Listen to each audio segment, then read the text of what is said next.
Hello and welcome back, ladies and gents. We're back with Arlecchino, the Knave. Hi. So, we started the Arlecchino questline, storyline, last time, and yeah, we learned about a ghost child in the House of Hearth. So now we continue the story. We're supposed to go back to Poisson and see what's going on. I have some theories about who this kid may be. Though I have no idea about the name, but still. I'm gonna guess it's related to the previous leader of the house.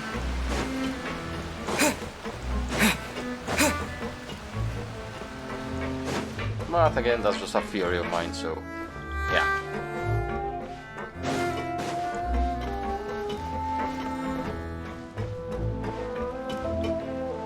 No. Hello. Lenny, how did everything go? Where's the kid? Well, long story short, we ran into a small issue.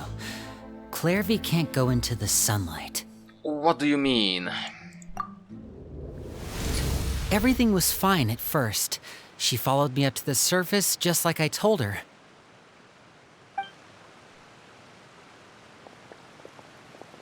But as I led her out of the shadows and into the sunlight, she vanished. I turned around and there she was, standing at the edge of the shadows, silently watching me. Huh. Maybe she's afraid of sunlight, or... No, it wouldn't be her wish if that were the case.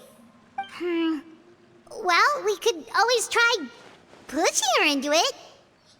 I'm not sure pushing works on a non-corporeal being. You know, a ghost. Oh, true.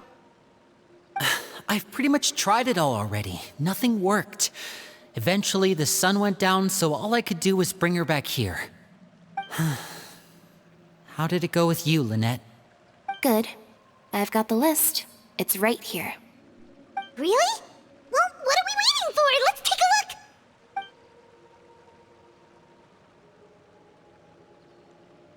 Oh, that's a lot of pages. Oh, it's gonna take forever to get through it all.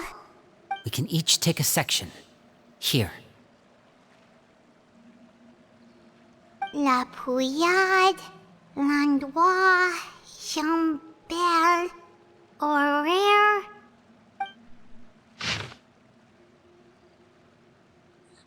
Okay.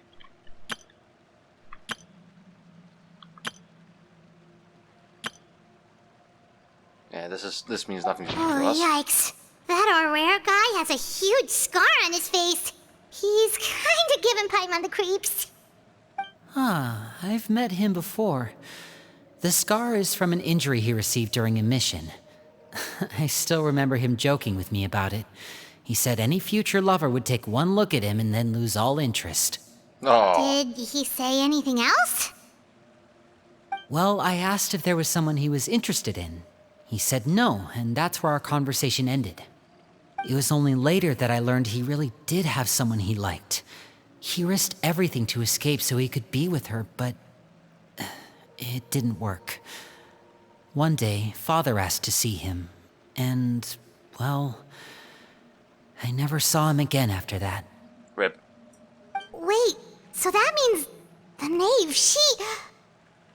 It may seem cruel, but it's just one of the rules of the house. Betrayal is not to be taken lightly. We know too many secrets to come and go as we please. So, if you do try to leave, you pay with your life. Damn. Her name's not here, huh? Well, that's not too surprising. It doesn't seem like this list is complete. It only contains records dating back around 5 years. Let's shift our attention then. Fremine, were you able to find anything out? Fremine. Sorry. I was thinking about something. I managed to talk to quite a few people, but I couldn't help but notice that the atmosphere in the house was a little... strange. Strange. Yeah, I mean, I know there have been arguments in the past, times when people haven't gotten along. Chaplot and Filial are a good example of that. Oh, those are two of the people that we met while delivering supplies.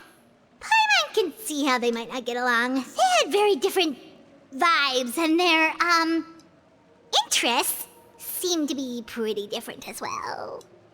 That's to be expected, actually. Father brought us all here, shared her knowledge with us, taught us how to fight. That's one thing we all share. But that's also where the similarities end. Not all of us feel the same desire to stay here.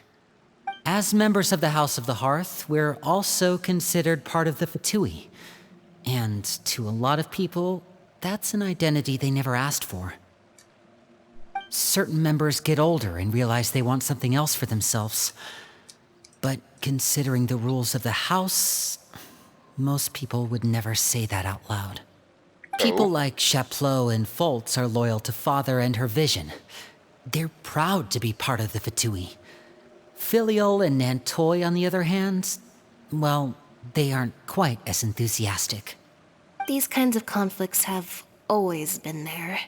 It's not like Father is in the dark about any of this. Well, that's true.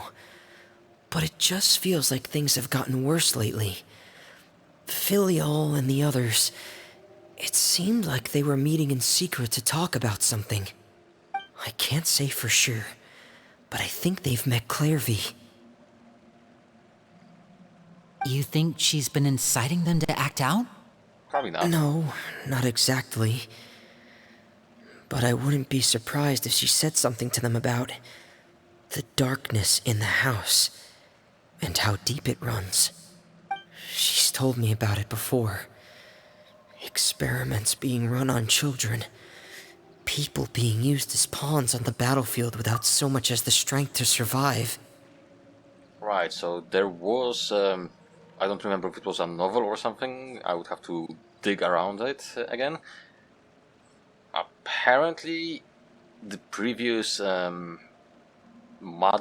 leader of the house of the Hearth had a very close working relationship with Dottore, where they are supposed to send some children to Dottore to be experimented on. And they just believed all that? Without any evidence? Clairvy's words probably gave them the excuse they were looking for. Whether they actually believe them to be true is secondary. This is all because of Project Stuja, isn't it? Whoa. Hold on a second. What's this Project Stuja all about, huh? This is the second time it's come up now. Sorry, but I'm not sure of the details either. I only know what Father has told us, which is that it's something the Rooster and Regrader have been working on together. Apparently, it has to do with the Fatui's strategic plan for the future. Because the House of the Hearth was so successful in obtaining the Gnosis, we now have the honor of playing a key role in Project Stuja. Wait, but isn't that a good thing? Key role is just another way of saying dangerous role. To us, the whole thing is an inconvenience. Father thinks so too, but she's in no position to refuse.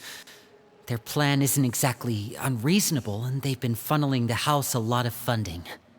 It's just that we'll lose a lot of members in the process. Participating in the plan, it's an honor in name only. What they're really trying to do is subdue us. The existence of an intelligence organization outside their control makes them feel uneasy. Looks like the Fatui are plotting something big, but given how little Linny and the others seem to know about it, I probably won't be able to learn much. I should keep a sharp eye out during any future dealings with the Fatui to see what I can learn. Okay, super complicated top secret Fatui business aside, what does all of this have to do with the conflicts you were talking about earlier? Paimon doesn't get the connection. External pressure has a way of exacerbating internal strife. You can't overlook the power of fear either. People are afraid of dying, and that fear is often the impetus for a lot of stupid decisions. I thought resolving the Clairvy situation would make everything go back to normal, but it looks like things are more complicated than I thought. If we leave Filiol and the others to their own devices, sooner or later, Father will be forced to take action. We can only focus on one situation at a time, brother. You're right. Even if we confront Filiol and the others, it won't do any good. It might even make matters worse. We should focus on Clairvy for now. Well, it's getting late. We should head back and get some rest. We'll try again first thing tomorrow. Lynette, you stick with me this time. Fremine, keep a close eye on Filiol and the others. Make sure they don't do anything they'll regret. Good work today, everyone. Have a good night, and I'll see you tomorrow. Okay. Ah, now I can enter.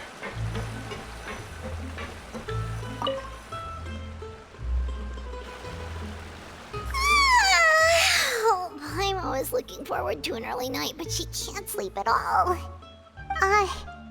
Hey, you don't think the knave will be too angry with Linny and everyone if she finds out about all this, do you? She probably will. She's even scary when she smiles. If she were to actually get angry...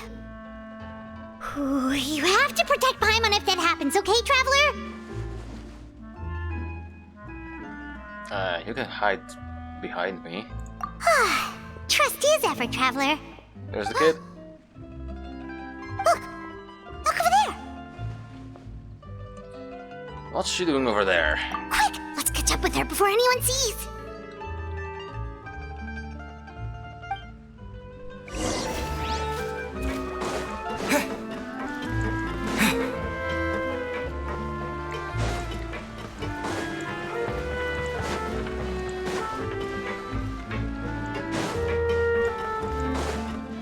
Over there!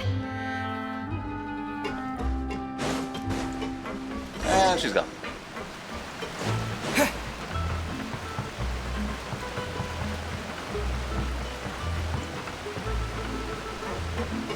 Oh, where is she going? Oh, if someone sees her, we're toast!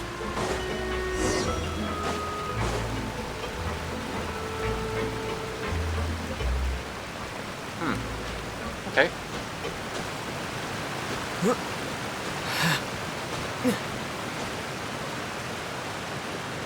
Oh, look! She stopped!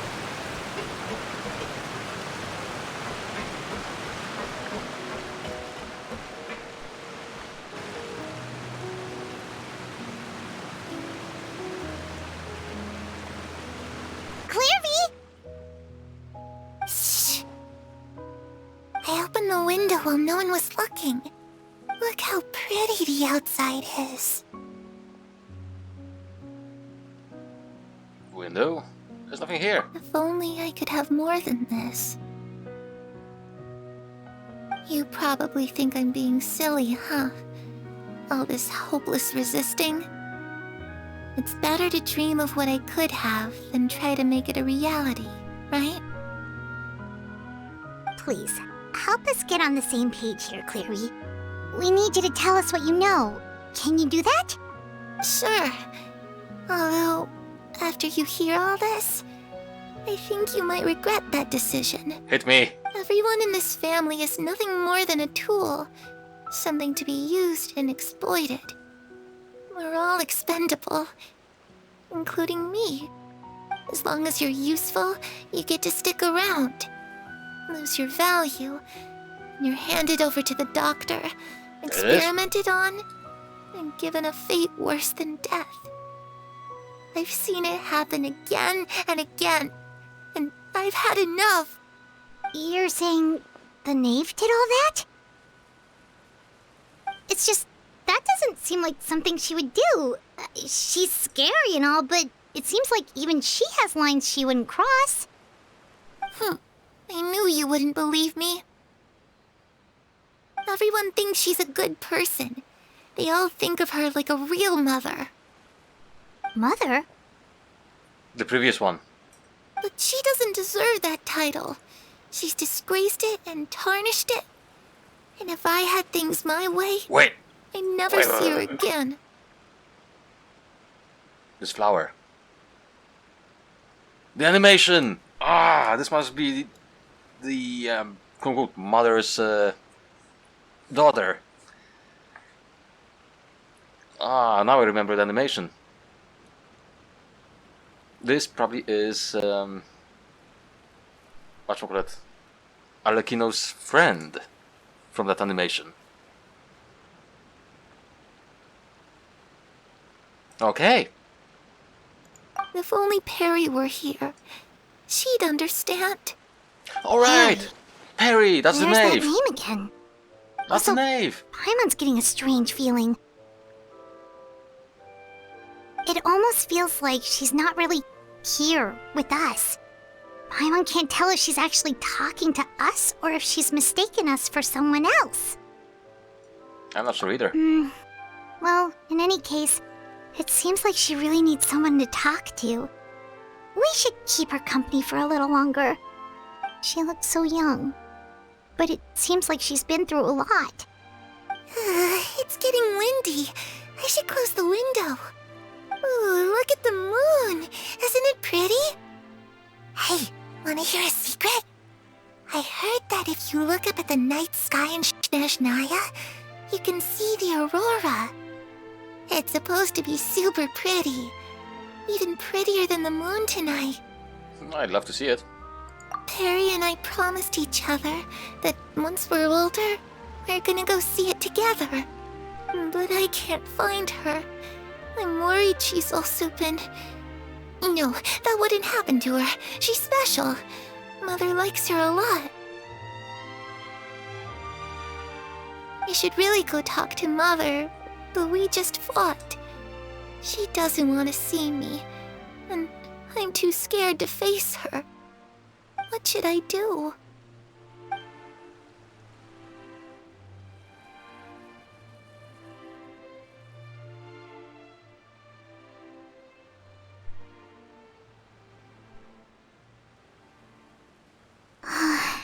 Paimon really doesn't understand what's going on with her.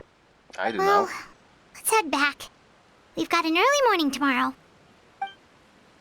The night passes. I'm so surprised I didn't realize this All earlier. right, looks like we're all here. Let's go ahead with the plan. Before we do that, I have a question. Oh? What is it? Have the knave and the doctor ever worked together? What makes you ask that? Well, we kinda ran into Clairview last night, and that's what she told us. We met the doctor back in Sumeru. He's super dangerous, and he's done all sorts of bad things. Yep.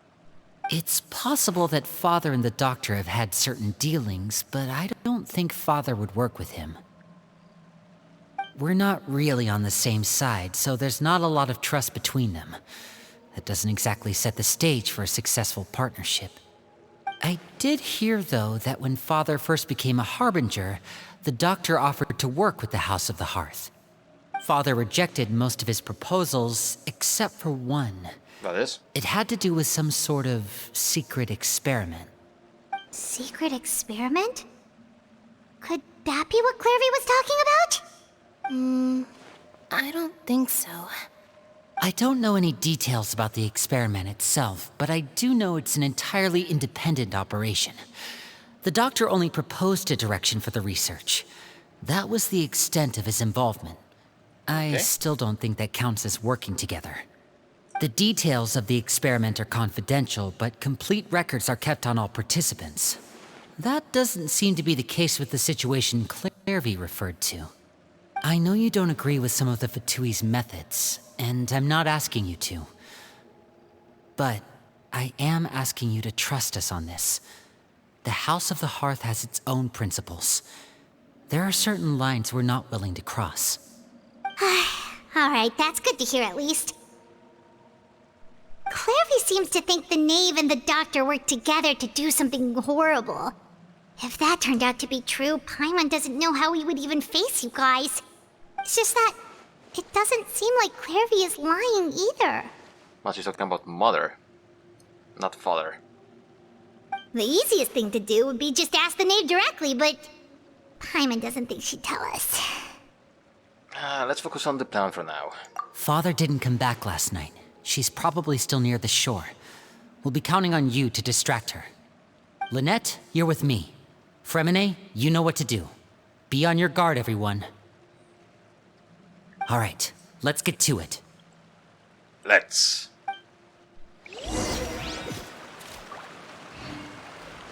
Oh, that's fine. Right, so, before we continue, I got some new tomes, so I think this should be enough to actually get her to another level.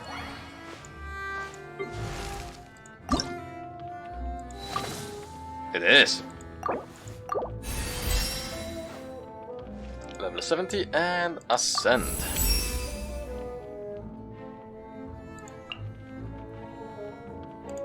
Okay. Bonk. Give me the wish. Thank you. Oh, and is there gonna be any new stuff too? No, I need friendship levels. Yes, she doesn't have an artifact yet, and her weapon is deathmatch for now, not leveled. Don't ask. So, let's talk with her.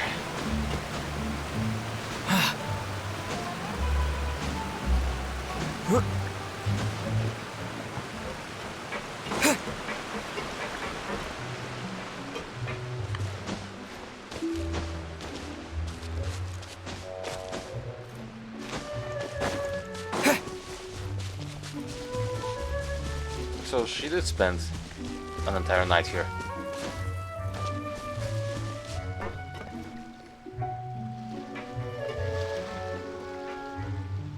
Ah, it's you two again. I must say, you look a bit pale. Did you have trouble sleeping last night? Maybe. A little. Perhaps if you had less on your mind, you'd be able to absolve yourself of such troubles. So what are you planning to do now? Catch up on some sleep? Or should I give you some time to rack your brain for a topic to discuss before I ask any questions? Although I must profess to being curious. Without child here, how do you plan on distracting me? Oh, Us? Distract you? A good one. Paimon, you are being very obvious. We were just here for a chat. Looks like you could have used some extra time to think. No matter. If you don't have any other plans, why don't you accompany me somewhere? Don't worry. I'll be sure to steer clear of any scheming children. The ocean breeze is sure nice today. So you know everything. Children always think they can hide things from the grown-ups. But nothing gets past me. Least of all a little scheming. I think I'll let them have at it for a little longer. I can be very patient. Well, I'll leave you to think things over. If you're so inclined, meet me outside the Palais Mermonia. Good things come to children who do as they're told. So I do hope you decide to tag along. If only for your friends' sakes. What should we do? Of course we are going. She clearly knows about everything we've been doing, and Paimon doesn't think it'd be a stretch to say she was threatening us just now. Oh, we should release the pigeon that Linné gave us.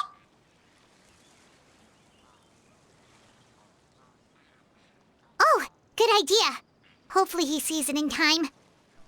Well, we should probably head to the Palais Mermonia.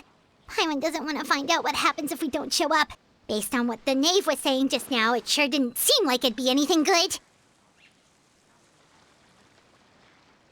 We really don't have any other options. Guess all we can do is take it one step at a time.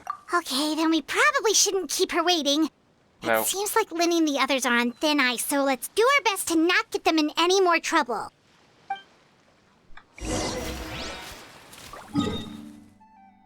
Right. To the Palais.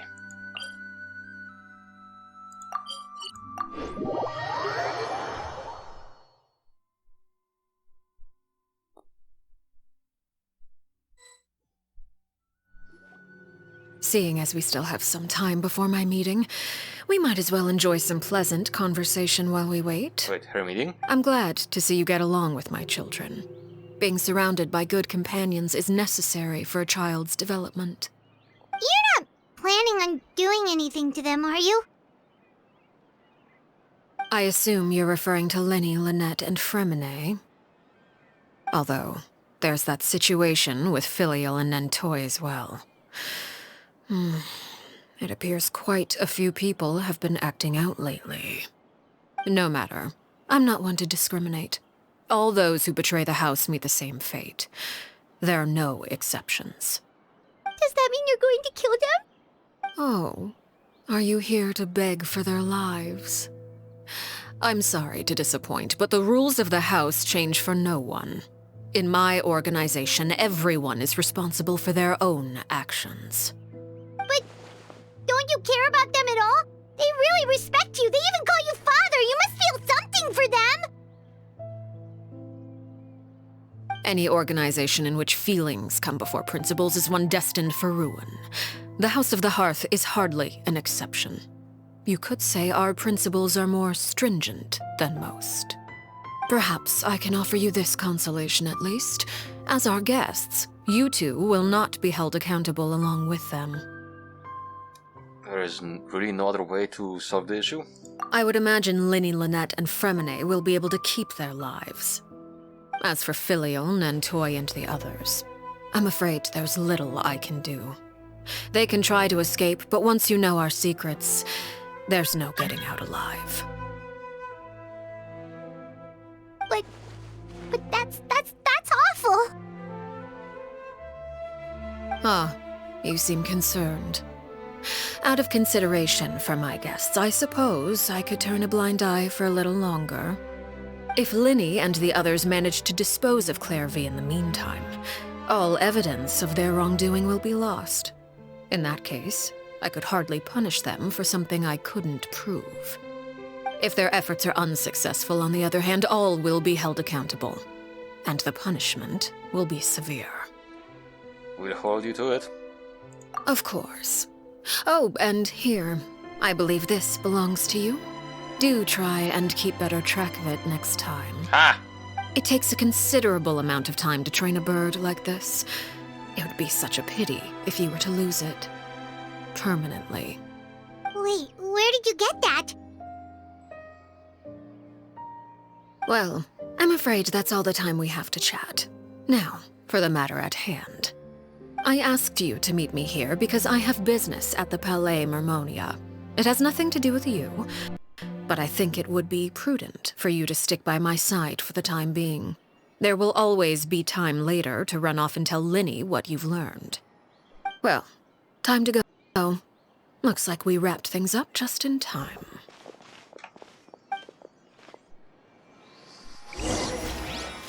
Huh.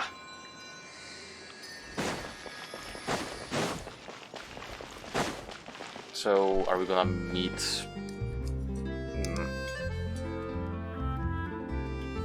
Oh, the Udex. Right, we can meet him here.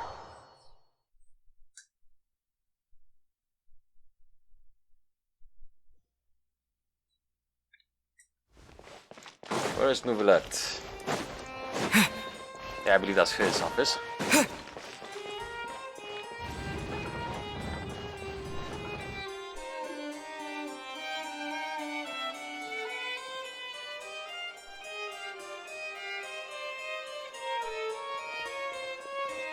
It's been a while, Monsieur Neuvillette. I must say, I wasn't expecting my meeting request to be approved quite so quickly. The Palais Mermonia operates with an efficiency worthy of admiration. It is only right that an esteemed diplomat such as yourself should be afforded the proper level of respect. Although, if I may speak plainly, I must confess that I did not anticipate we would have the occasion to meet again after presenting you with the Gnosis. I see you brought the Traveler and Paimon with you as well. If I may inquire as to the purpose of your visit. I'll be departing Fontaine shortly. There is, however, an outstanding matter that I would like to see resolved before I go. It requires a rather lengthy explanation, I'm afraid.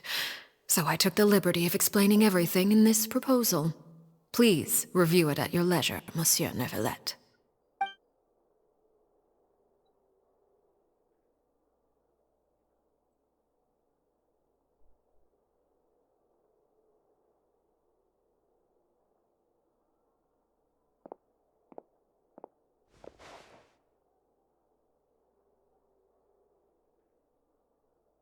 And...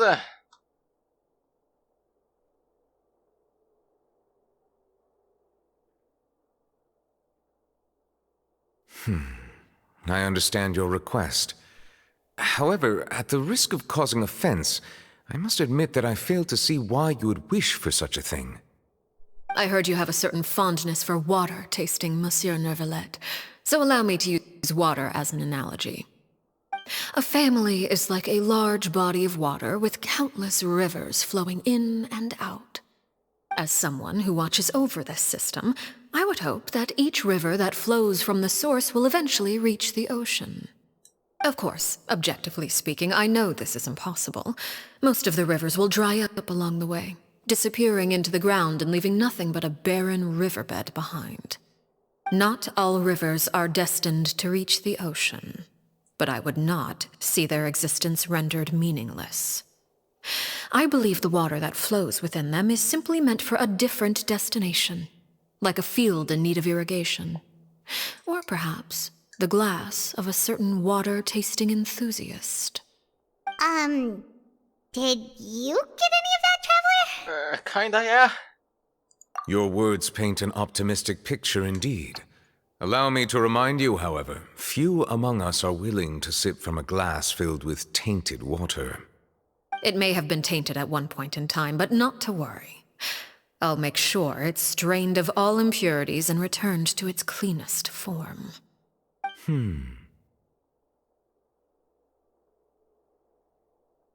I seem to recall there being a transactional aspect to your proposal. Perhaps you could expound on that? If you accept my proposal, Monsieur Neuvillette, I will gradually withdraw my forces from Fontaine. And, unless absolutely necessary, I will no longer carry out any special missions within Fontaine. I presume I can take your words to mean that, in the future, cases similar to the Tartuffe assassination will cease to cross my desk? Tartuffe? Ah, that thief who embezzled funds from all those charities, you mean? My deepest condolences to his family, but without any evidence, I cannot imagine how the House of the Hearth might have been involved in his passing. Of course, if you accept my proposal, Monsieur Neuvillette, I'm sure certain measures could be taken to reduce the frequency of such troubles. You choose your words carefully indeed. In that case, I am inclined to accept your proposal. My thanks for your generosity, Monsieur Neuvillette. Well, with that settled, we should be going now. I took the liberty of bringing along 2 bottles of spring water from Snezhnaya for you to enjoy. I do hope I get the chance to hear your impressions. Perhaps at our next meeting, yes? Indeed. I trust you would not overlook your commitment in the meantime. All right, Traveler Paimon. Time to go.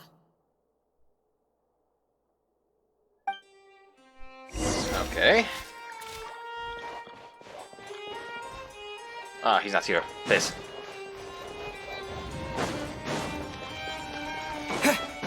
I do like Neuvillette as a character. And as a playable character as well. Though mine is not ready yet to be used properly.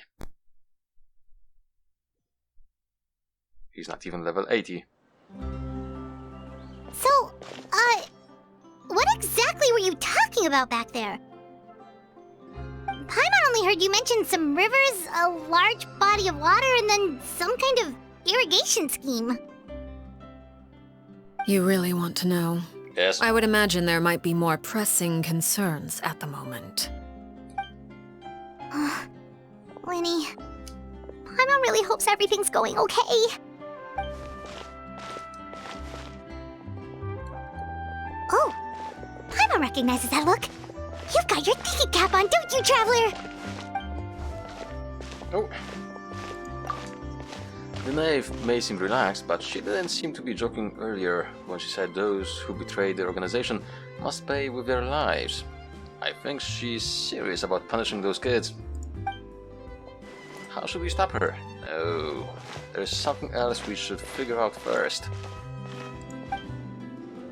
While we were talking in front of the Palais Memorial, she mentioned Clairvy's name. Does that mean she knew where Clairvy was this entire time? Maybe she even anticipated how Lenny and the others were going to act.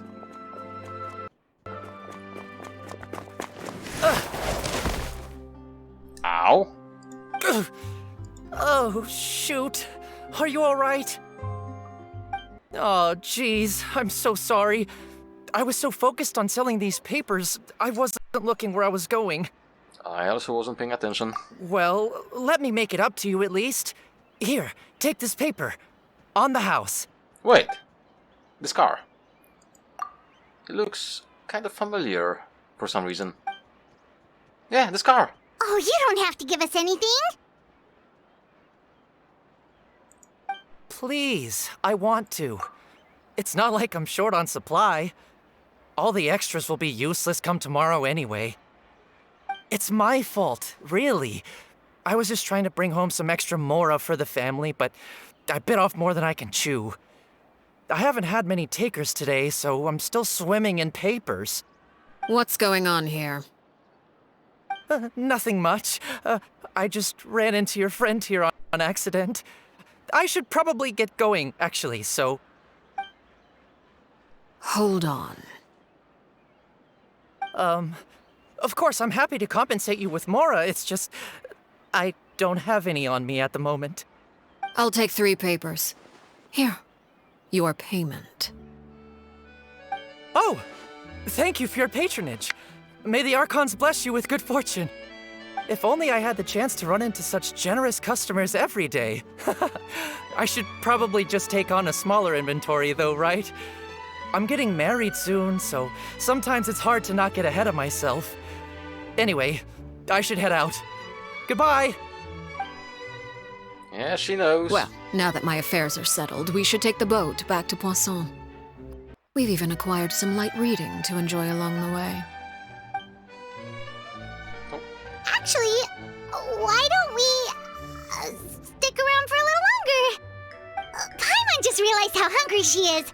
She can't head back to Poisson on an empty stomach. Looks like Paimon is trying to buy us more time. If we head back now... If we head back now, I doubt Lenny and the others would have made any progress. What should we do? It appears you two are under the impression that delaying our return will somehow alter the situation in your favor. I'm sorry to ruin your fantasy, but your efforts are meaningless. Okay. That being said, I could be persuaded to give Lenny some extra time. I just have one condition. That is? If you agree to my request, I'll even answer some of your questions. You're quite curious about Clairvy, are you not? Yes. And my relationship to her? Yes. Wait, why are you being so generous all of a sudden? You're not gonna ask us to do something bad, are you? You overestimate yourself. You don't have the talent for bad things. Then what can you possibly... The most important consideration in a negotiation is that both sides receive something they want. Demands and threats only get you so far. Your condition. Let's hear it. Wonderful. Here it is. When the time comes, make the choice that you deem most appropriate in the situation, and lend your help to the House of the Hearth. Okay, sounds normal enough. But what do you mean, when the time comes? When is that supposed to be? That is for you to decide. Well, we accept your condition. Then we have a deal. Follow me.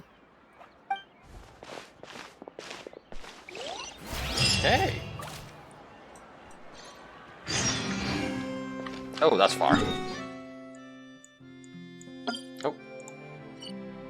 Why here?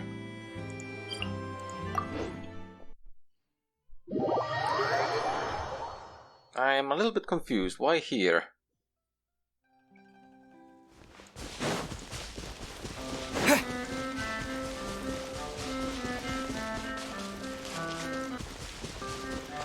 Also the sound.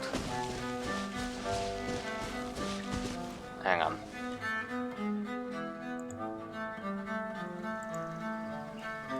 Okay.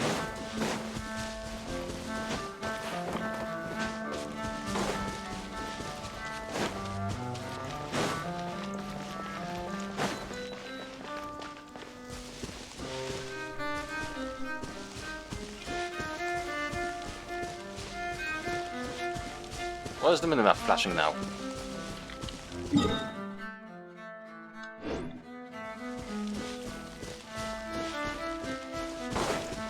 I'm not near any... Wait, this is probably something related to the story.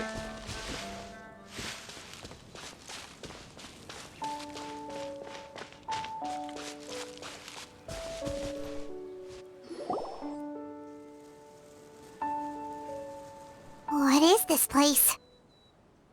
Somewhere long forgotten by everyone. It used to be a grand building. Now it's nothing more than a pile of rubble. No one comes here anymore, nor does anyone care about what once happened here. Although, this place does have something to do with the story I'm about to tell you. It was before I became a Harbinger, and before Linny and the others joined the House of the Hearth. Due to certain events, I first killed Clairvy and then her mother. And this is where it all happened. You were the one that killed Clairvy? Oh, I need to be right back. I'm gonna have to remember to cut this out. So, why did you kill Clairvy? Patience now. Allow me to explain Clairvy's side of the story first. I'll start from the beginning. Clairvy was 6 years old when she was brought by her mother, Crucibina, to live in the House of the Hearth. From the outside, it seemed like a fairy tale. A thriving family made up of kind adults and friendly children. Crucibina was the knave at that time, and the House of the Hearth was under her control. She was Clairvy's mother by blood, but she was also the mother to all the children in the house. Clairvy was happy here, for a time. But she quickly realized that being part of this family wasn't a fairy tale at all. It was a kind of purgatory. Purgatory? Exactly. The House of the Hearth takes in war orphans from all over Tevat. But as for how to raise them, that depends entirely on the person in charge. Crucibina came up with a novel idea. She would teach the children to fight, force them to duel each other, and then crown as the king of the house the child who proved themselves most worthy of inheriting her title. It's difficult to estimate the number of children who died or were maimed in the process. There's little I can say about the ones who died. The ones that emerged with permanent injuries, on the other hand, well, they still served a purpose. They would be handed over to the doctor to be experimented on, or sent away on dangerous missions. Nothing more than tools to be used and then discarded. Damn. So those were the experiments Clairvy was talking about. But what actually happened to her? You said that Clairvy was Crucibina's daughter, so if Clairvy tried to convince her to stop what she was doing, Crucibina probably would have listened, right? Probably not. Despite being Clairvy's mother, Crucibina cared little for her daughter. She forced Clairvy to join the House of the Hearth only as a means to demonstrate her own impartiality as a mother, to prove that she treated all her children equally. Clairvy did try to convince her mother to change her ways, but it was to no avail. After her efforts failed, the only other option was to rise up and try to fight back. Unfortunately, the other children had already been thoroughly indoctrinated into the illusion of happiness Crucibina had created. Of course, there was one exception. Someone Clairvy's age who knew the truth about the House of the Hearth. Her name was Peruere. Perry. Wait, the friend that Clairvy mentioned? Was her. Friend, huh? I suppose we can call her that for now. Clairvy was a cheerful and passionate person with a tenacious spirit. Peruere, on the other hand, was rather cold-blooded. Her cold-blooded nature allowed her to see through Crucibina's facade. Yet, it was also this cold-bloodedness that prevented her from acting against it. At least at first. While Clairvy longed for freedom, Peruere was convinced that, amid all the fighting and violence, she would make it until the end. Despite their differences, the two became fast friends, united by their knowledge of the truth. Clairvy told Peruere that she hoped to create a real family, where no one would be killed or sacrificed. There may have been a certain naivete to her ideas, but Clairvy proved her determination many times over. She tried countless times to run away, ask for help, or expose the truth. But her efforts only earned her beating after beating. The only thing that kept her going was her strength of will.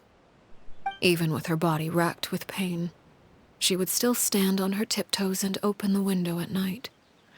She and Peruere would look out at the moon together, a fierce longing for freedom shining in her eyes. But one day that light simply vanished. Oh no. What happened? Her hopelessness resulted from a culmination of things. 10 years had passed. 10 years worth of failure after failure. She and Peruere weren't children anymore, but finding any chance to escape still seemed as hopeless as ever. It was during this time that Peruere suggested a new plan. If escaping was out of the question, why not take down the very person sitting on top of this throne of lies? Mother herself. Clairvy rejected that proposal. She claimed that, as a famous harbinger, Crucibina possessed an unimaginable amount of power. Trying to kill her would have an incredibly low chance of success. Clairvy never gave another reason, but Peruere could see it written all over her face. Clairvy still thought of Crucibina as her mother. Killing her own flesh and blood was a line she couldn't bring herself to cross. If she couldn't escape and fight back, then only one option remained. Death. Precisely. Death was the only way that she felt she could be free. It happened during a duel. When she arrived at the dueling ring that day, her partner turned out to be none other than Peruere. The very person that had stood by her side all those years. It was a fierce battle. But ultimately, Clairvy decided to let Peruere end her life. From that moment on, Peruere's journey was one written in flames. When the rain finally came and washed it all away, there she stood, the sole victor in Mother's endless game of slaughter. A trail of corpses strewn across her path to success. It was the very result she had predicted 10 years prior. Even then, she believed she would make it until the end. She wasn't surprised by the fact that she emerged as Mother's undisputed heir. Rather, her success left her with an inexplicable sense of restlessness. She was unsettled. And there was only one thing that could quell that sensation. Perhaps you two would like to take a guess as to what it was? Killing the person at the very top. Crucibina, you mean? But... Correct. This is the place where Peruware killed her best friend. A mere year later, this is also the place where she fought tooth and nail to kill the mother they shared. The moment she acted, any conception of what was right or wrong ceased to matter. It's one of the principles of the house. Only those who survive get to write the rules. Peruware won the battle, and became a harbinger herself. After which Her Majesty, the Tsaritsa, bestowed upon her a new name. Arlecchino. So the Perry Clairvy was talking about... It was you all along. You're Peruware. Arlecchino is just a name you got later. This was your story just as much as Clairvy's. I left that name behind long ago. I must say, hearing it now does bring back memories. After I defeated Crucibina, the moniker of Mother died with her. I chose to forego the title she called herself, and even chose to give up my own name. I rebuilt the House of the Hearth under a new identity. Not only as Arlecchino, but as father. And that is where the story ends. Any more questions? So, the Clairvy we met, though, who is she exactly? Yeah. Based on what you just told us, Clairvy wasn't a little kid when she was killed. So the Clairvy we met... Was she really a spirit at all? I suppose you could call her an illusion born of flame. Her existence is like ashes to a fire. Something left over in the wake of blaze and ruin. You see, a certain power runs through my veins. It's not unlike a curse. My flames leave behind shadows of anything they consume. Oh! Of course. The chances of those shadows morphing into a sentient entity are exceedingly slim. Clairvy is a very special case. Clairvy died when she was 16 years old. But what emerged from the flames was her 6-year-old self. Her appearance wasn't the only thing affected. Most of her memories were lost to the blaze as well. Memory is a mysterious thing indeed. Losing a portion of your memories will alter your sense of self. Lose 10 years' worth, however, and it would be like living in the past. Like returning to a version of yourself that never grew up. No wonder Paimon got such a weird feeling when we were talking to her. Perhaps I should put it this way. Clairvy is someone trapped in time. It may seem like she exists with us in the present, but she truly lives in the confines of her own past. So if all of that is true, then you must have known about Clairvy for a long time. Indeed. She's a rather volatile and unstable entity. Sometimes she would look after the children. She's even saved some of their lives. But other times, she would hide from me and become obsessed with revealing the truth about the house to anyone who will listen. Shadows don't have the capacity to learn or grow. Any new information they encounter is quickly forgotten over time. Your attempts to expose Clairvy to sunlight, they failed, yes? The reason is actually quite simple. In Clairvy's mind, the house is impossible to escape, and it is this very perception that traps her there. But no matter. All I have to do is kill her again, and all will be resolved. I don't anticipate so much as a single speck of ash will be left behind this time. Wait!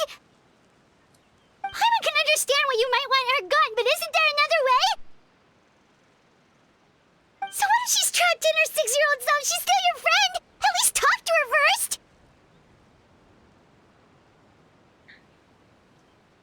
It's too late for that. She broke the rules, and now she must be punished. That goes for Filial and Nantoy as well. She's had quite the effect on them.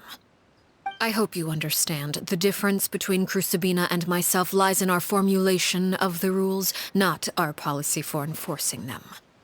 Upholding the rules without question is a trait we both share, because that is how a household should be run. Is this really what you want to do? Hey, voice! Whatever could you mean? Don't you want to say a proper goodbye at least?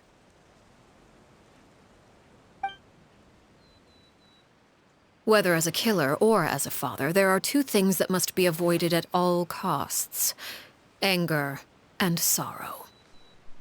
Anger makes you impulsive. Sorrow causes you to waver. Well, it appears it's about time to proceed. Before we arrived, I told some of my well-behaved children to bring our troublemakers here by nightfall. I do believe I've kept my end of the deal. I gave your friends quite a bit more time. As for what happens now, we'll just have to wait and see.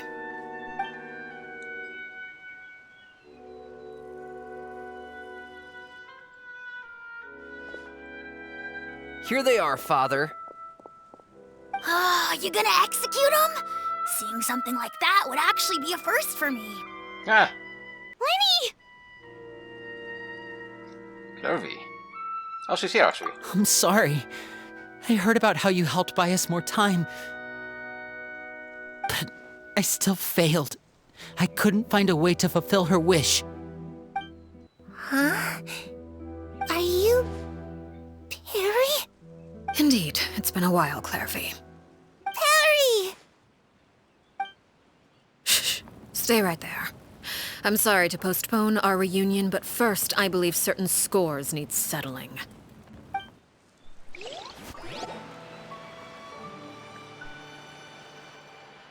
Father, let me explain. Out of my way. Father! You chose to conceal a threat to the house, and for that, you must be punished. Overall, however, I suppose your wrongdoing is hardly the most egregious of the bunch, so I'll deal with your punishments later. As for right now, the more pressing concerns are the traitors among us. By traitors? Do you mean us? Father, let me explain. We didn't mean to... Fultz, why don't you share what you heard? Yes, Father. Secret Midnight Meeting number 3.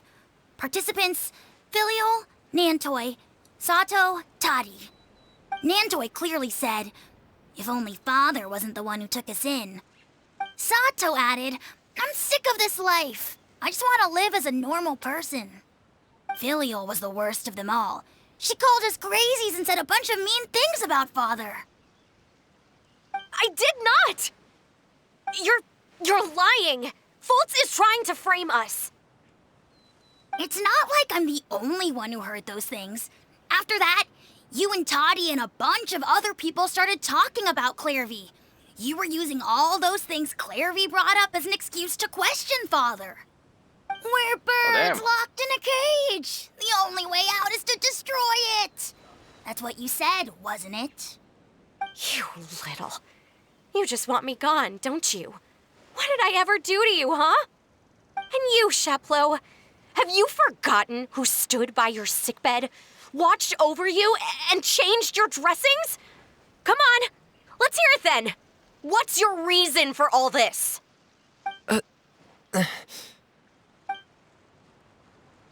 You're wrong, Filial. We don't want you to die. You're our family. Liar. You wouldn't be doing this if that were the case. So why? Why have you backed us into a corner? We all live in the House of the Hearth. You know the type of work we do, Filial. A single betrayal can cost dozens of us our lives. It's not like it's never happened before. That kind of thing is hard to forget. That's why the House of the Hearth cannot tolerate any form of betrayal. Ever since we came to Poisson, you've had 7 secret meetings, A lot of the things you talked about really crossed the line. You've been spying on us for half a month? Wait a second. Now that I think about it, the move to Poisson was just a way to make it easier to spy on us, wasn't it? Because we were all in one place. You've had this planned all along. Filial, Nantoy, I'm sorry. I owe you both my life. I owe Clairvy too. If it weren't for all your help after I got poisoned, I wouldn't be standing here today. If this were any other situation, I would do anything to repay that kindness, even if it cost me my life. But rules are rules. I'm sorry. My hands are tied. Why? Why? That's enough, Filial. We made a mistake, and we should own up to it. We broke the rules, plain and simple. And now we have to face the consequences. I'm sorry, Chaplot. Faults. I'm sorry, Father. We accept our punishment. Chaplot, according to the rules of the House of the Hearth, how should these traitors be punished? All those who betray the house pay with their lives. And so it shall be.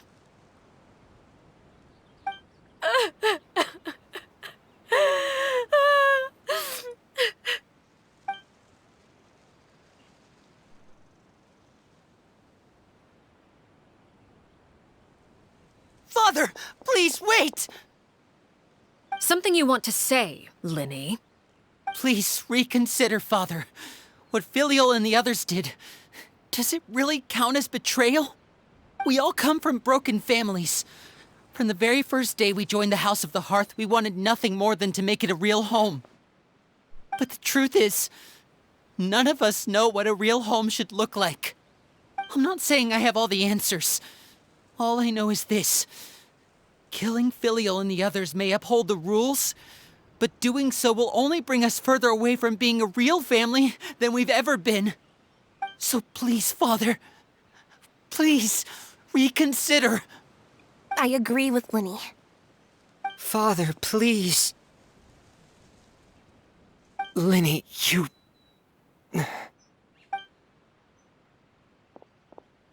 I also agree with Linny.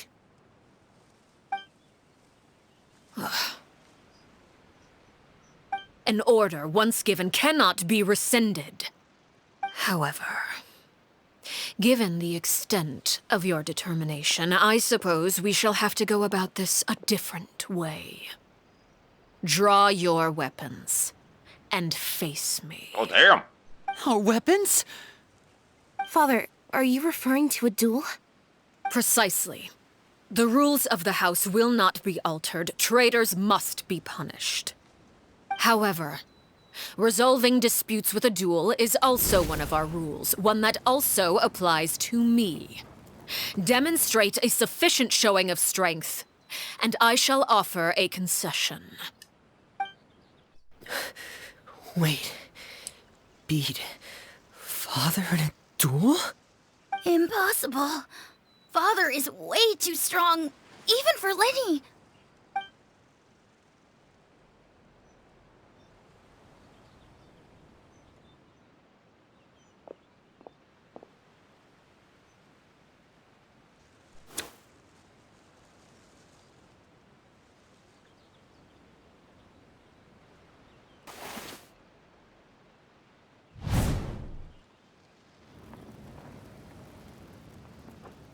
Did you hear that, Traveler? Lenny and the others have to duel the knave. What should we do? Can they really win something like that?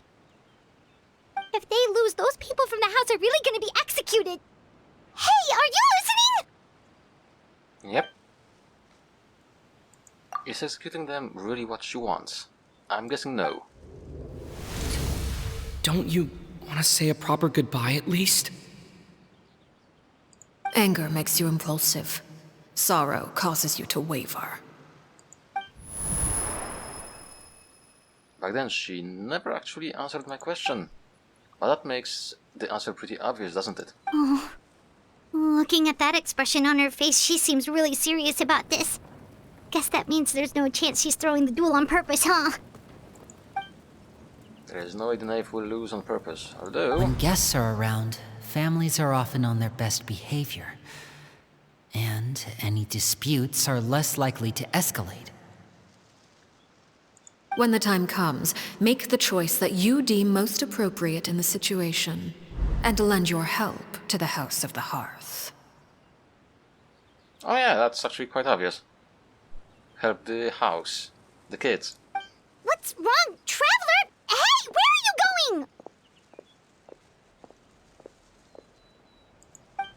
going? Traveler? I'd like to see for myself what the fourth of the Fatui Harbingers can do. You're asking to join the duel against the knave? Yep. Yeah, that's okay. I'll allow it. We do have a ready-made dueling ring at our disposal, after all. All I would advise is this. Keep a firm grasp on your weapon, and give it your all. Any less, and you may just lose your life. Am I using my team or this custom team?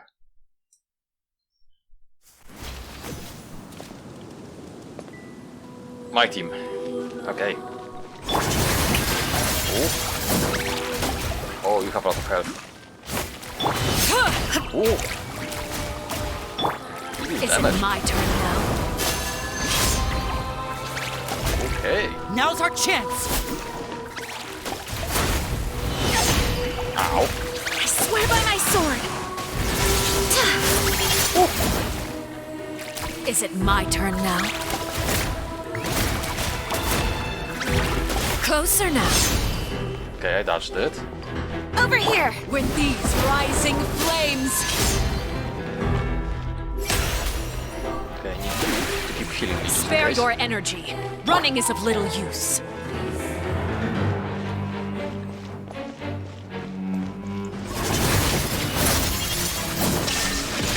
Look out! My turn now. With these rising flames! She's not too aggressive. There is no escape!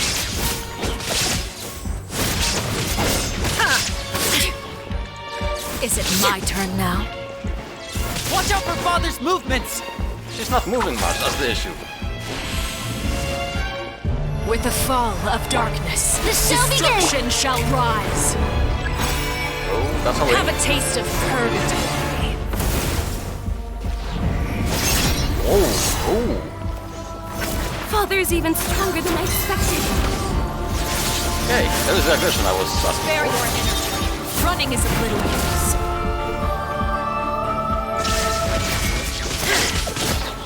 Oh, she can be staggered.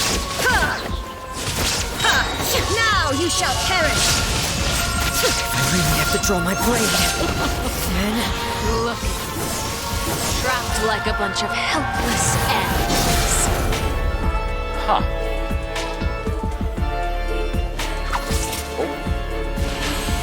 With these rising flames, Now's our chance!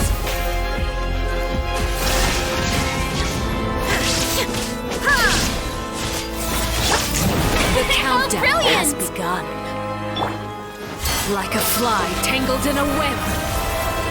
Spare your energy. Running is of little use. Over here, rising flames.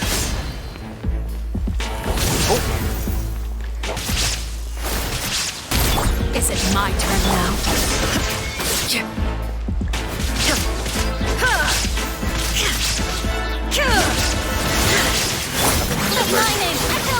Pace yourself. Not bad. You've proven to be a worthy opponent after all.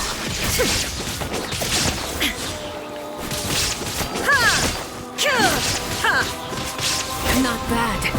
You've proven to be a worthy opponent after all. Now's our chance! Is it my turn now? Okay. Face or is it done? Looks like a face.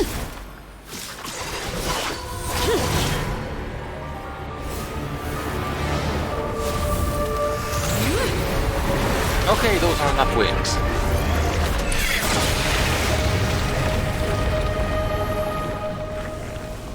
Or at least not anymore.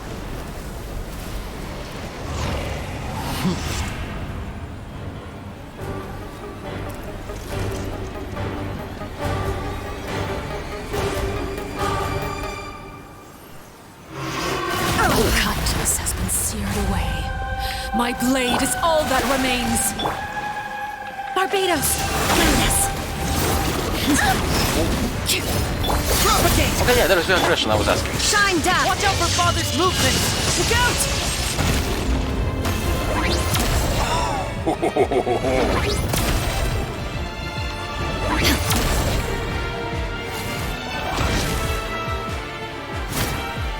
Okay, this is... Oh. This is Now fun. for chin. Over here. Ow. Oh, she's aggressive now. There is no escape. How's that? Let's see how strong your resolve truly is. Watch out for Father's movements. Wow. Look out.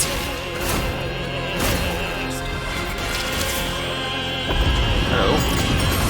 Oh, this looks The bad. sun and moon have set.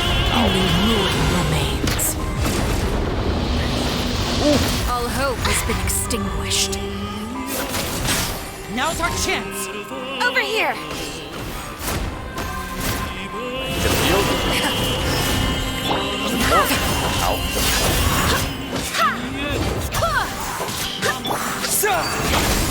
Illusion shattered. Watch out for Father's movements. Look out. Okay. I'm guessing they don't want to show the entire fight in this.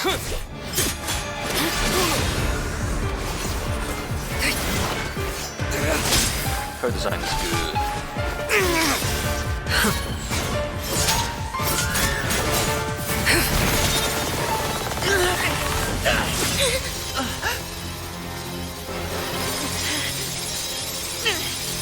You should know better than to crowd in one place.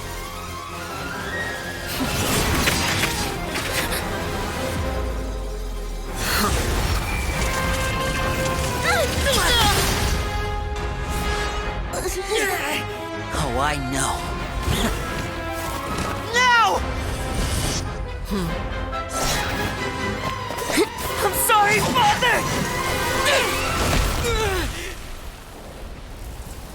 And they've done nothing. Yeah. Sorry for what? This pitiful excuse for an attack.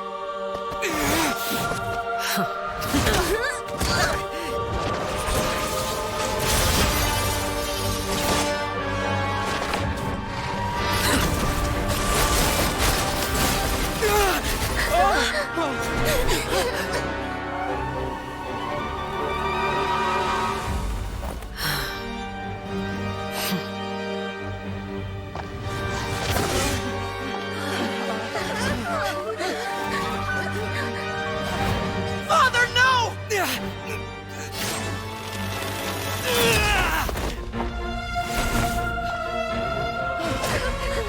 Made it out, did you? You're stronger than I expected.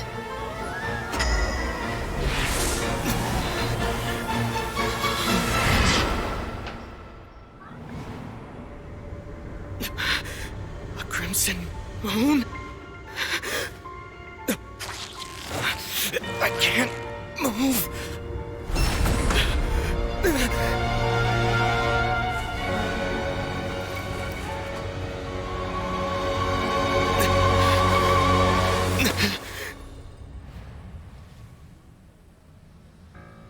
Still, not strong enough to beat me. Interesting. So I guess that's gonna be something I'm gonna be doing in the weekly boss fight.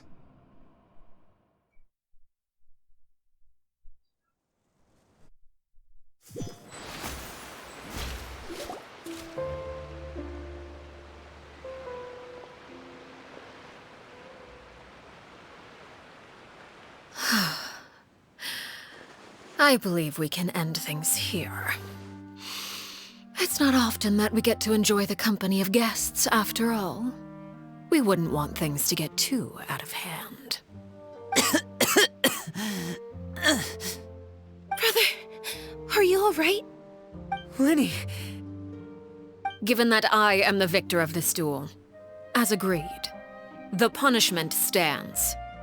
No! I never thought things would end like this. However, everyone involved in the duel demonstrated a remarkable level of strength and determination. In light of this, I'm prepared to change the method of execution. Oh? Elwar, the bottled flames I gave you for safekeeping. Do you still have them? Yes? I wasn't sure what they were for, but I've kept them super safe. I didn't lose a single one.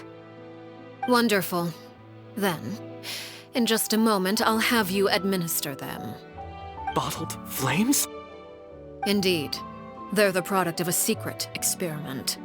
Under certain special circumstances, flames can be extracted from my person and preserved. Once ingested, searing pain will spread across every inch of your body. No harm will come to you physically, but your memories will be burned away. Oh! If you can withstand the pain. When you awake, you'll have forgotten everything you know about the House of the Hearth, and will be expelled from the organization. In other words, administering this concoction will kill the version of you that grew up in the house, and give you a new identity. So that means the young man that I thought looked familiar, the one selling newspapers outside of Palaymemonia, he must have been the same horror, whatever, we saw on the list of executions. He wasn't killed at all. Memory is a mysterious thing indeed. Losing a portion of your memories will alter your sense of self.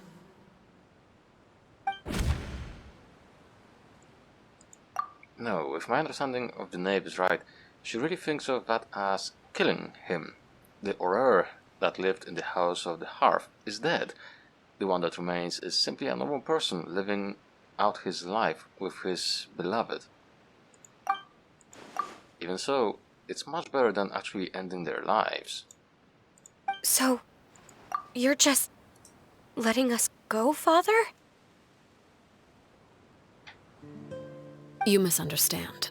Memories are extremely important. Once consumed by flame, the version of you standing before me will die, and our secrets will die with you. So no, I don't intend to just let you go, because the person who survives will be nothing but a stranger. Even so, I won't have to live in fear anymore. I'm sorry, Father. I'm sorry I let you down. But I really... Don't cry, Filial. You haven't left the house yet, so there are still rules to be followed, yes? Remember what I taught you. Anger makes you impulsive, sorrow causes you to waver. Don't let yourself be controlled by your emotions. Of course. I'll remember. Dry your tears, and go pursue the life you really want. Yes, Father. Chaplot, Foltz, Elwar, take them back to Poisson. And bring Linny and the others as well. I prepared 3 extra vials of bottled flames. As for whether to take them, the choice is yours. Goodbye, children. The next time we meet, I will no longer be your father. Thank you for all you've done for the house. I hope you have bright futures ahead of you.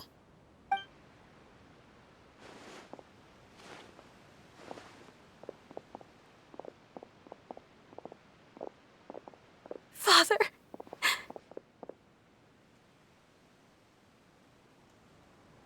Let's go.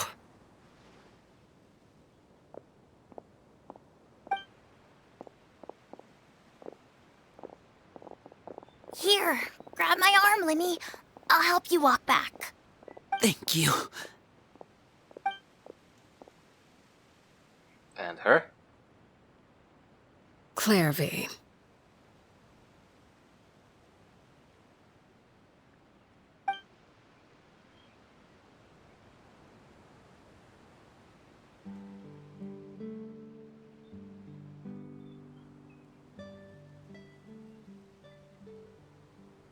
Can we talk now?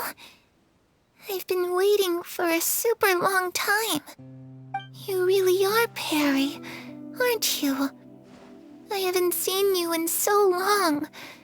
How come you're all grown up? Wait, did I somehow travel to the future on accident? Or am I dreaming? What a long dream. Neither. You died, Clairvy. That's what happened. You could have at least sugarcoated it a little. Look, she's so speechless.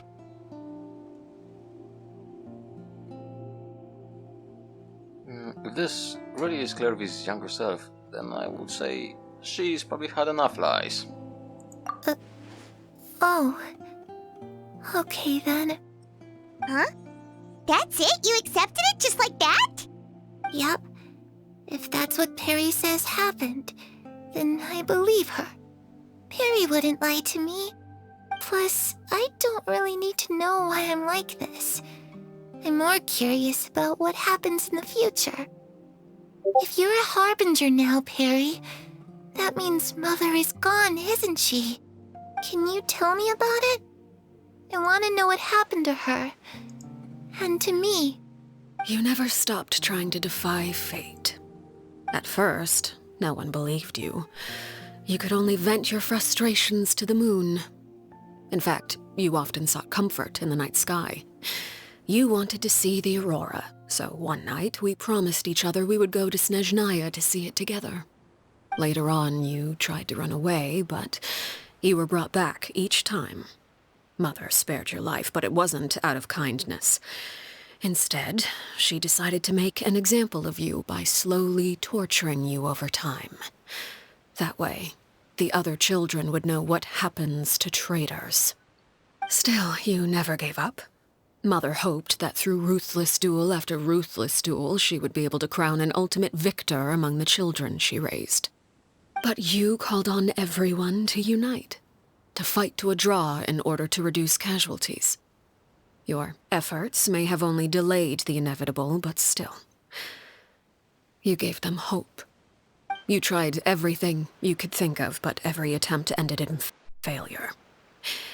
Still, you never turned your sword on Crucibina, and you never turned it on me.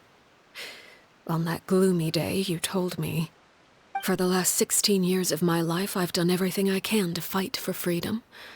But now, I realize that the only freedom I truly possess is the freedom to choose to die." I never imagined I would say something like that. I must have been feeling really worn down. But somehow, I still think I understand. According to Mother's plan, only one of us was going to make it until the end. And I always hoped that person would be you. If I could do it all over again, I still don't think I would make a different choice. Even when I first met you, I knew you'd be able to do what I couldn't. Is that so? Even now, I'm not sure I truly understand what kind of freedom you were trying to pursue. But as the head of the House of the Hearth and as the children's father, I've tried to give them the most basic of freedoms. The freedom to choose their own fate. It's something I discussed with the Iudex of Fontaine. The children who want to leave the house will have their memories wiped clean of all secrets pertaining to the organization. In return, they will be allowed to live a normal life in Fontaine without being prosecuted for their past. Of course, I won't simply hand freedom to them on a silver platter. They have to fight for it and prove themselves worthy of it. Only freedom that is earned has true value. That's more than enough. That's exactly the kind of life I was fighting for. You know, Perry, I think you're a pretty amazing king, and a really great father, too. I'm really happy that you're the one who took over the house. I guess I do have one regret, though. I still haven't seen the outside world. Well, it just so happens that our dear guests over here have been to many nations and traveled to countless places. Perhaps they would be willing to tell you what the outside world is like. Really? Of course! We've traveled all over the place. We've got so many stories, we could probably talk your ears off for 3 days straight! Oh. Oh, talk about land of animal nation of freedom. You know, I used to dream of being a bard. Playing the lute while singing into the winds of freedom. Even if there was no one there to listen, I would have continued to sing no matter what. Talk about the land of Geo, nation of contracts. Ah, that's where Mora comes from. I never knew that before.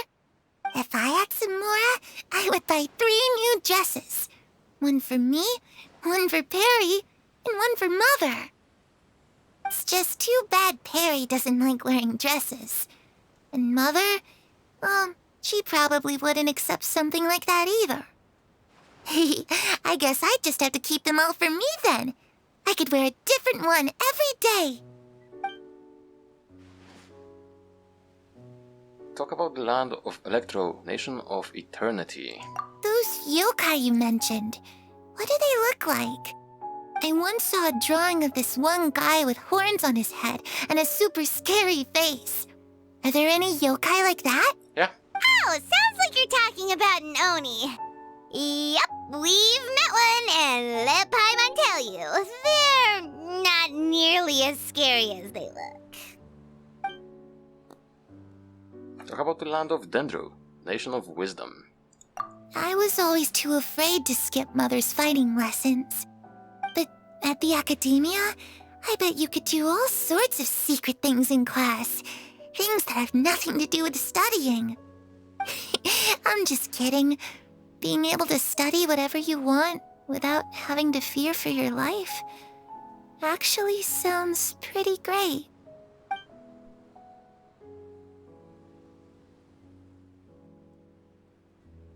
The situation was super dangerous. Lenny and Lynette were accused of committing a crime, and they were going to have to stand trial at the Opera Epicles.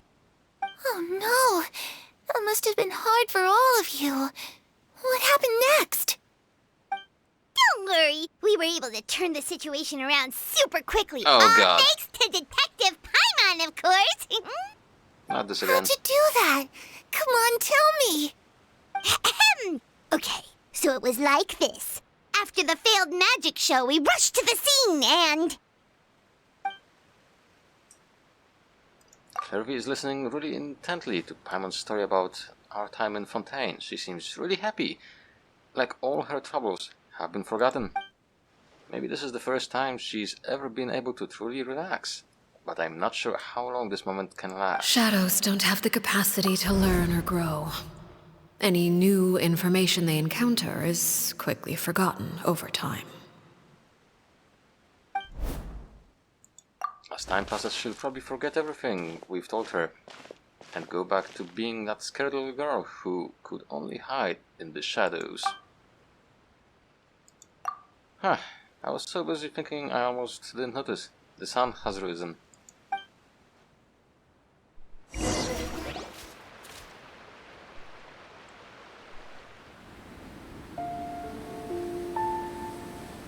Clairvy, you've worked tirelessly from the shadows to overthrow the House of the Hearth. Now, by my authority as the Knave, I shall announce how this matter ends. You are hereby expelled from the House of the Hearth. You are no longer tied to this place, nor are you bound by its rules. You're saying that I can finally leave? I get to experience the outside world as well? Oh, I almost forgot. There's no getting older for me. Still, seeing who you grew up to be makes me really happy, Parallel. of yourself. Goodbye. May we meet again someday.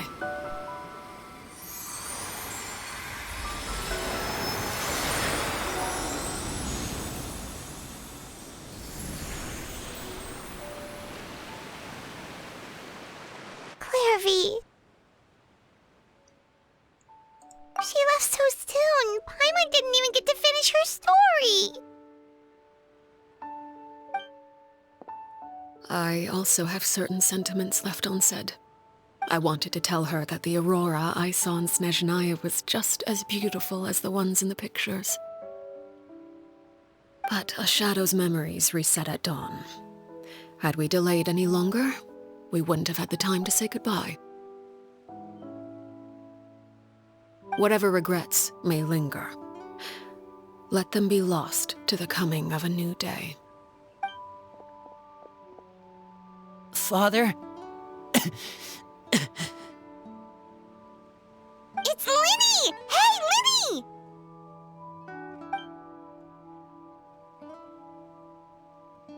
What is he doing back here? Let's go check it out.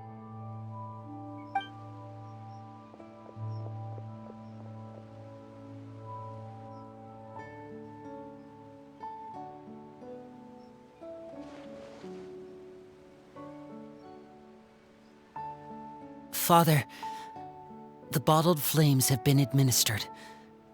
Filial and the others have left the house. And you? What have you decided? Thank you for giving us that choice, Father. But we never wanted to leave the house. It's the only home we've ever known. Lynette and Fremine feel the same way. They're recuperating back at the Hotel Bouffe d'été. But I decided to come back and tell you where we stood. I'm sure you're well aware of the expectations I have for you. I want you to follow in my footsteps and become the next king of the house. Yet you seem to have different ideas. I must admit, I'm rather surprised by your decision to stay. There's nothing wrong with choosing to live a quiet life. Leading this organization is a heavy responsibility, one not so easily carried by someone forced onto the throne. I just never understood what you saw in me. What made you believe I was deserving of that throne? You're brave, talented, and, most importantly, you cherish your family. You would do anything to protect them, even if it costs you your life.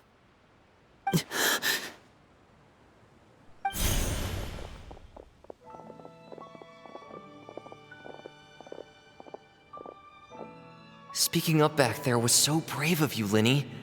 It's all thanks to you that we were able to convince Father to back down. You're a hero, Linny. Hero. Father is the real hero. Had Father gone all out during the duel, there's no way I would have walked away with my life. She must have had it all planned from the beginning, from the very moment she suggested a duel. Probably. I'm not deserving of that title. I'm not strong enough or smart enough. You're wrong. In my opinion, all you need to be deserving of the throne is conviction and the necessary strength to act on it. We may have different ideas of what it means to be a family, but you can hardly be said to lack conviction.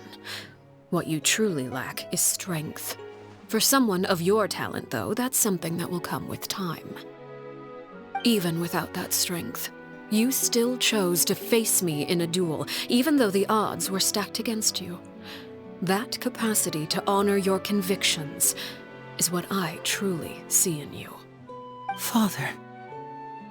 No one knows what the future holds, what tragedy or triumph may be in store. Being at the head of this organization requires the strength of will to face whatever comes. Caution will only hold you back. If reaching a certain standard were required to go after what you want, I would never have succeeded in killing my predecessor. Back then, there was still a considerable gap between our abilities.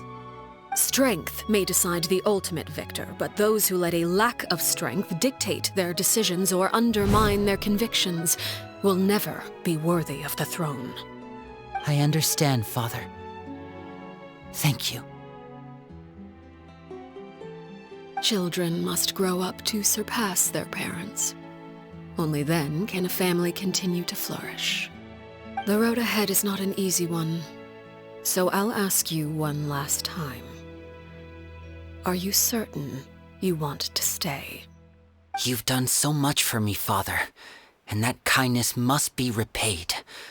Plus, with Project Stuja at hand, there are many dangers ahead, and I, for one, don't intend to back down. Protecting my family at all costs. That's my conviction. Then you're welcome to stay. As for Project Stuja, you need not be too concerned. If those cowardly businessmen and heartless dignitaries try to take us down, I'm prepared to teach them a lesson. Having members who longed for the light was our organization's last weakness. With those members no longer among our ranks, the House of the Hearth is like a spider hiding in the shadows. We need only wait for our prey to come to us. At present, our imperative is to use their plan to our advantage. In doing so, a crimson moon shall rise amid the frigid blizzards of winter. No demonstration of loyalty shall go unrewarded, and no sacrifice shall be in vain. As for the two of you, whether we meet again as friend or foe, I'll remember the camaraderie we shared in this moment. Neat. No matter how arduous the journey ahead, I hope we both reach our desired destination.